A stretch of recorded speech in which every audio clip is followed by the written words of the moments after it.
Deep in the mountains of Hyrule lies a derelict castle, guarded by a fearsome beast.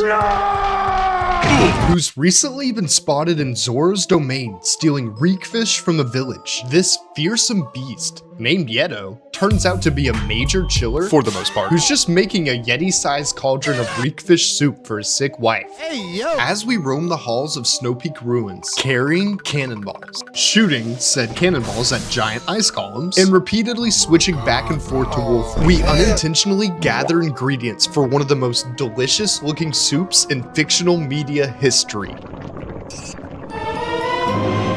I mean, it's alright, like... Let me tell you, I've been wanting to try this soup since my first playthrough in 2007. I can almost smell it through the screen whenever I walk into Yeto's kitchen during my playthroughs, and I just about hike up Snow Peak myself to get a taste. So today, I'm making Yeto's superb soup from the Legend of Zelda Twilight Princess.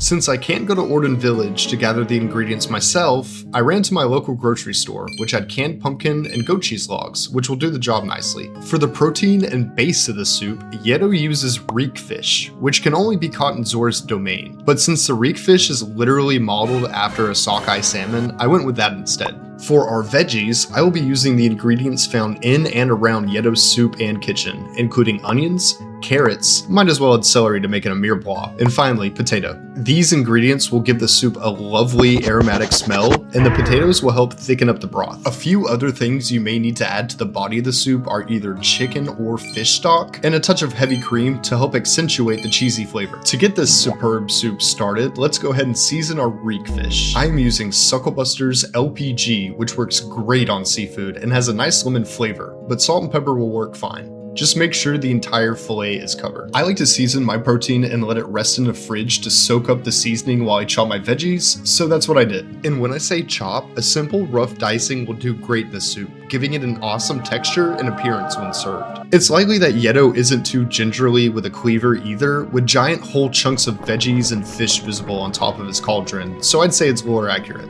Once we're done chopping our vegetables, we can light our ridiculously oversized burner and drizzle in some high heat neutral oil once it's heated up. We are looking to get a light, even sear on the fish and develop an even coating of fond on the bottom of the pan, which will supercharge our superb soup. Bit of a side note here, the burner was making the pan way too hot at first, so I had the heat off for most of this process. I would have liked to get a bit more crust on the fish and a bit more fond on the bottom of the pan, but for the purposes of this soup, as long as you get some fond and it doesn't burn, you're in the clear. And once our fillets are nice and golden, we can put them back in the fridge to rest and begin on our veggies. I left some of the extra salmon skin in during this process to get every bit of flavor out of the fish and into the onions, then remove the extra pieces before our other veggies go in. Speaking of, we'll toss in the carrots and celery, and finally our potatoes after all the aromatics start to release their flavor. Once all the vegetables cook down and soften up for a few minutes, we're going to add our pumpkin, which will be used kind of like tomato paste, beautifully caramelizing on the bottom of the pan and spreading flavor to all the vegetables evenly, giving the soup an irresistible flavor and aroma. And as soon as you can see the moisture levels going down in the pan, you're going to dump in a full container of either your chicken or fish stock. I'm using chicken stock as it'll round out and develop the soup perfectly and make it taste a little less fishy, but you do you. Slowly bring your soup up to a boil, then put the burner back on low and let our reekfish swim once more, giving our soup its signature salmon flavor. And now comes the hardest part of the entire process, waiting at least a couple hours for the soup to cook. Do not skip this step. You can either fully cover the top for a thinner soup broth or just leave it cracked, letting some of the moisture out and reducing the soup slightly, concentrating the flavor. I let mine simmer on low for a couple of hours with a lid ever so slightly cracked, and here's how it turned out. Guys,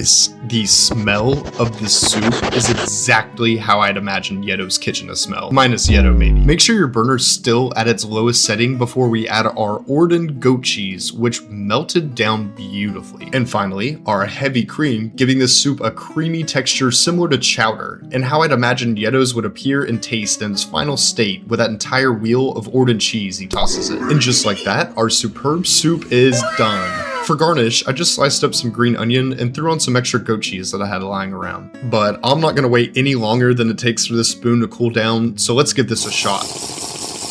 Chat, This has literally completed my childhood. I would have been sorely disappointed if this soup sucked, but it turned out exactly how you'd imagine it to taste. My friend Luke, who helped film by taking a nap on my couch during this entire process, woke up to this sample bowl of soup and crushed the entire thing. I always know it's a hit when all I can get is one bite before the sample bowl is gone, but thankfully, this pot of soup is going in my fridge and feeding me all week for around $30, making this meal extremely budget friendly and great for meal prep. So give this recipe a shot and let me know if it turned out exactly how you've always imagined and if you make it again. See you in the next one.